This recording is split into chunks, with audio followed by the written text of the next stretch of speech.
पवन अक्षरा इन दिनों इंटरनेट पे छाए हुए हैं। इन्हें सेपरेट हुए लगभग 2 साल हो चुके हैं, लेकिन इन दोनों की फोटोज मीडिया में, सोशल मीडिया पर हर जगह बहुत तेज़ी से वायरल हो रही है।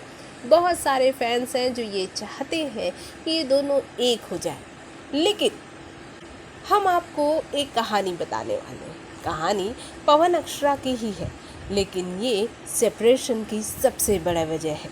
जी हाँ, सेपरेशन की सबसे बड़ी वजह सिर्फ यही कहानी है। वैसे तो पवन के शादी के बाद भी अक्षरा और पवन मिलते रहे। कलकत्ता में इन लोग का शो हुआ, वहाँ भी ये साथ थे। और तो और माँ तुझे सलाम की शूटिंग के वक्त भी ये दोनों साथ में थे। इन दोनों की फिल्म की शूटिंग सिलवासा में चल रही थी और सिलवासा के एक होटल में ये दोनों रुके हुए थे। वैसे पवन और अक्षरा का कमरा भी एक ही था। दोनों सेपरेट कमरे में नहीं रहते थे, एक ही कमरे में रहते थे। और उस दिन कहा जाता है कि पवन सिंह ने थोड़ी पी रखी थी। ऐसे में इन दोनों की बातें बिगड़ती चली गईं। बातें इतनी ज़्यादा बिगड़ गईं कि कहा जाता है कि अक्षरा सिंह पर हाथ तक छोड़ दिया था पवन सिंह ने। और बाद में जब इन सब चीज़ों की बारे में पूछा गया लोगों से, तो सभी ने सिरे से इनकार कर दिया। सभी का ये कहना था कि उन्होंने ऐसा कुछ देखा ही नहीं।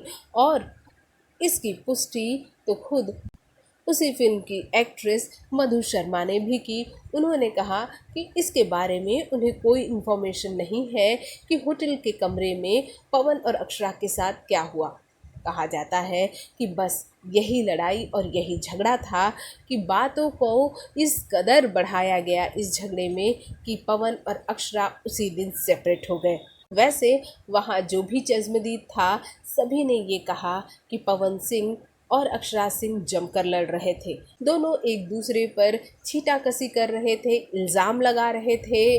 और तो और पवन और अक्षरा एक दूसरे को भद्दी भद्दी गालियां तक दे रहे थे।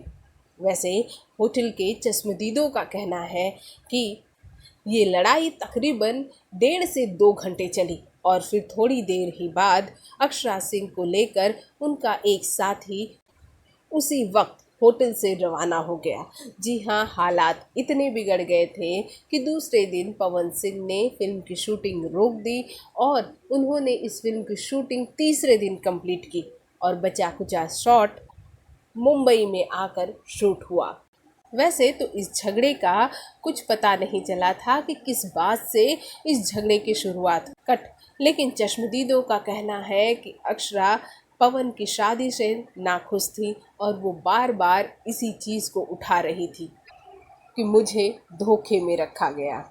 वैसे पवन हर बार जब वो ये बोलती तो उन्हें समझाते, कहते कि ऐसा कुछ नहीं हुआ, ऐसे ही मेरी बातों को समझा जाए, लेकिन बात बहुत ज़्यादा बिगड़ चुकी थी।